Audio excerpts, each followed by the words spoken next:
Harris's search for a running mate has narrowed after North Carolina Governor Roy Cooper and Michigan Governor Gretchen Whitmer pulled out of consideration, leaving Senator Mark Kelly from the swing state of Arizona, Pennsylvania Governor Josh Shapiro, Minnesota Governor Tim Walz, Kentucky Governor Andy Beshear, and Transportation Secretary Pete Buttigieg among the remaining top contenders on what could be a history-making ticket.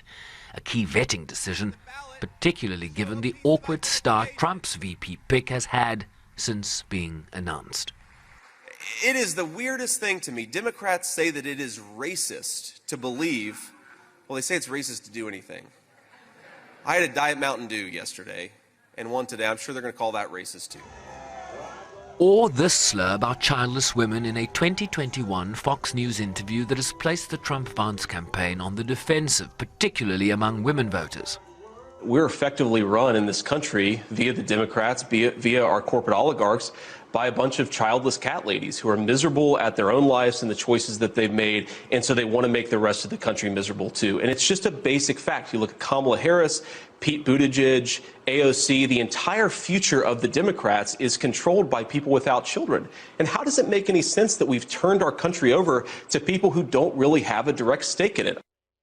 Polling averages show Trump with a slight advantage over Harris nationally, but within the margin of error, as she steadily chips away at the expanding lead he enjoyed against President Biden.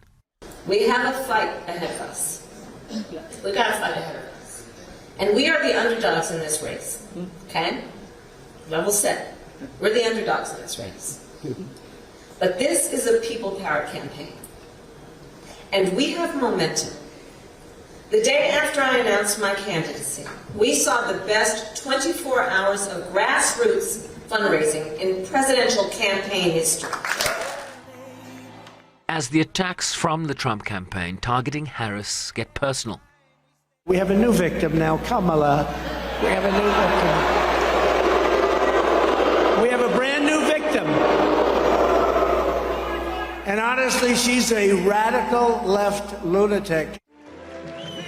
This as President Biden, now Harris's top surrogate, gave a speech to mark the 60th anniversary of the Civil Rights Act, warning that the current conservative-leaning Supreme Court would continue to undermine long-established civil rights principles and protections, calling for major reforms including term limits for justices who currently enjoy lifetime appointments, while imposing a mandatory code of ethics.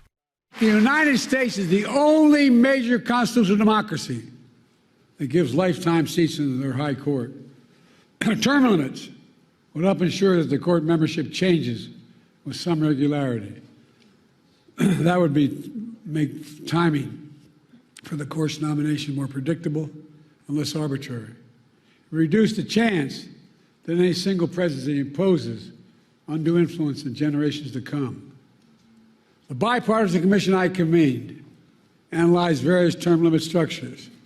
Based on their report, I believe the best structure is the 18-year term limit. That would help ensure the country would not have what it has now, an extreme court that's the product of an attack on the confirmation process that's been weaponized by those seeking to carry out an extreme agenda for decades to come. Harris quickly endorsed the plan, which would include a constitutional amendment reversing a recent Supreme Court decision to grant presidents broad immunity for official acts while in office. I share our founders' belief that the president must answer to the law. The president is accountable in the exercise of the great power of the presidency. We're a nation of laws, not kings and dictators. With just over 97 days to Election Day, it's all up for grabs.